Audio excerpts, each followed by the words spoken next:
It is a completely new kid on the block, a fresh start, clean break with the past.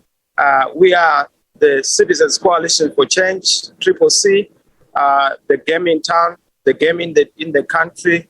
We've painted the nation yellow, and people are excited. I tell you, we are bringing a fresh energy. We are bringing a sunrise. We are telling people that, yes, it's possible for the sun to shine once more in Zimbabwe.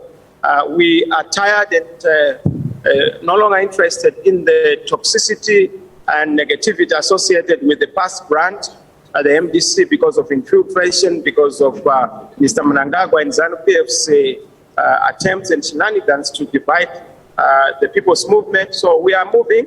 We are on the move as a people's movement.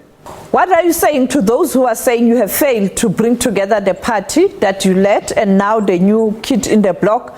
And what guarantee do people have that you'll be able to lead this new party? Well, I must say that the party has now come together, and we are so excited that the party has come together in the sense that the bad apples have now been flushed out.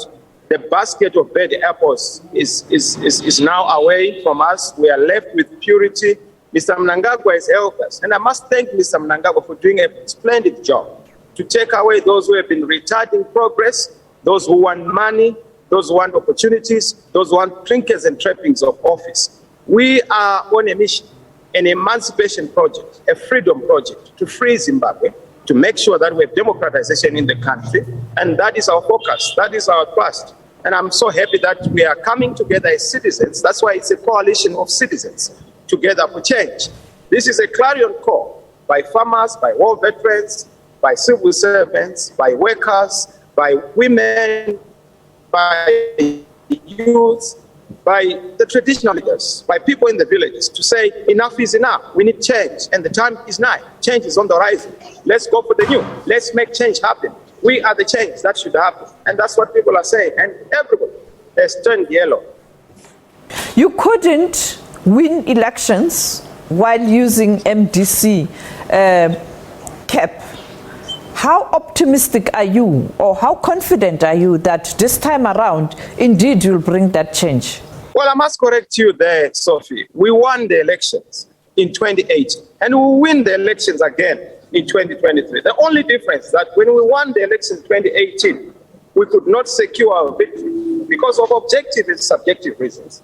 But we have since corrected those issues around what we need to do by ourselves, and also the reforms that we still need to be implementing as a country, as a nation, and we are pushing for those. But more fundamentally, we have always won elections as a people's movement. In fact, in 2018, we were not as ready and strong as we are. Mind you, President Tsvangirai passed on in February. We only went to the election 3 months after. We got over 2 million votes. Mr. Mnangagwa did not get that number, but he helped himself. Of course, we went to court contesting the result. You will see what's going to happen now. We are going to win with a wide margin. It's going to be a whitewash. 2023 is already in the bag. That's why Mr. Mnangagwa and ZANU-PF are so scared of us. They've tried every trick in the book, but we've withered the storm. They've used recalls, illegal and criminal recalls. They've used our own colleagues who are working with our SY colleagues to try and divide the movement, who have remained standing. We are still standing, and we are raring to go. We are on the move, and we have turned yellow. We are the yellow revolution. You will see, Zimbabwe is excited. Zimbabwe is excited. We have to fix Zimbabwe in order to fix SADC. Because without Zimbabwe being stable, SADC can't be stable. Look at South Africa. The immigration crisis is actually a governance crisis in Zimbabwe. It's an election nightmare where we need to correct things. So yes, 2023 is already in the bag. You will see even in the by-elections, we've done very well in terms of preparing for them. And our logo, SABC, is the only game in town. ZANU-PF people know it. Mr. Mnangagwa is aware that it's game on. Looking at what needs to be done in terms of ensuring that you are indeed a political party in Zimbabwe and you can participate during elections, have you done all the necessary arrangements to ensure that tomorrow you don't wake up and say, no, the Electoral Commission, or there are hurdles in terms of ensuring that you contest the coming by-elections? Well, I must tell you that the issue of electoral reforms is an ongoing issue. It's a never-ending process. We need the right to vote. Diasporans have to vote. Zimbabweans in the diaspora must be allowed to vote. You know, in terms of SABC guidelines, those are supposed to vote, but they are not voting. We need the right to vote for those who are above 18. The IDs are not available. Those are issues to be fixed and resolved. The voters score is not credible. We need a biometric voter score that's credible, that's supported by Zimbabweans. We need the security of the vote and the security of the voter.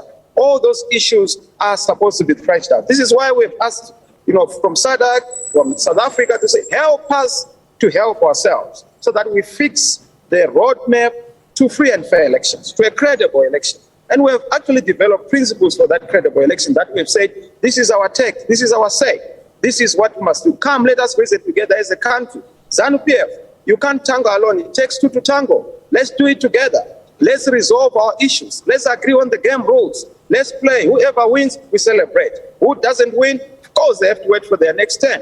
That is what we must. But let's agree on the rules to move forward. So, yes, you must know that we are doing everything and leaving no corner unstoned and no stone unturned to make sure that the situation on the ground is ready, is available for our victory. And I can tell you that victory is certain. It's just a question of time. People are ready. It's a citizen coalition, a new consensus in the country to say we need change. Is the environment conducive for contesting elections? I mean, we know that you will be having your by-elections very soon. Is the environment conducive?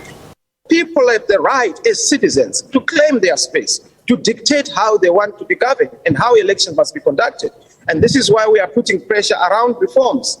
We have action for reforms this year, and we are going to be mobilizing Zimbabweans in the country, in the diaspora, to demand a free and fair election and a conducive environment for elections. We do not want the ballot to be replaced by the bullet. We do not want the will of the people to be replaced by the will of the strongman or the minority in government. Let those in government be people on account of the vote of the people, replacing the politician with the citizen. Where the politician is strong, we must strengthen the citizen so that the citizen is stronger in terms of accountability, in terms of authority, in terms of honor, but also in terms of making sure that the processes themselves are legitimate. Right now, we have a contested state. Mr. Mnangagwa's hold to power is contested. We have not agreed. The country is divided. He won by 50.1%. We control, even by ZEC's contested results, almost 50%. He's ignoring the other half. That's why they can't fix the fundamental problems around potholes, infrastructure, around even providing for the people, salaries for civil servants, salaries for workers, even salaries for ordinary workers who are supposed to be having their disposable incomes in their pockets. Turning to political issues on the continent and the region, you are aware that there's currently a debate in South Africa raging around the role of foreign nationals in South Africa. As the leader of this new movement, what are your observations? What needs to be done to ensure that what South Africans are saying is taken into consideration in terms of the pressure the country is under on issues related to foreign nationals, particularly looking at people coming from Zimbabwe? Let us be helped as Zimbabweans to help ourselves and fix the governance person, the contested elections, have proper elections, have proper reforms, so that we are able to address permanently, eloquently, and comprehensively the key question in Zimbabwe, which is the question of the mandate of who should govern the country. You know that we have a crisis in this country, a governance crisis, a leadership crisis, and that is a political problem which must be fixed. Zimbabwe is broken. Let us fix Zimbabwe. To fix Zimbabwe, we need all Zimbabweans, but also we need the support and helping hand, the solidarity hand of the brotherhood of African brothers and sisters. South Africa, come to the shop. Help us resolve our fundamental issues. Don't bury your head in the sand. Don't have an ostrich mentality. Zimbabwe needs you. We also did what we could during the apartheid era to support the struggle for democracy. Help us help ourselves. Support the struggle for democracy in Zimbabwe. It's not about a political party. ZANU-PF has ceased to be a vehicle of the emancipation of the people, a progressive vehicle. No, we now have CCC, a citizen coalition for change. Support the people, support Zimbabweans. If you are not willing to support our movement, support the people.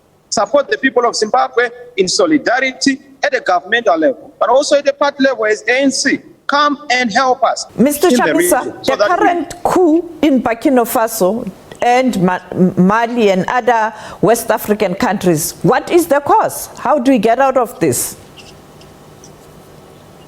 Well, it's a number of issues. It's also to strengthen structures, to strengthen institutions. We must not have big men in Africa. Let's have big ideas in Africa. Let's also put citizens at the center and not the politicians.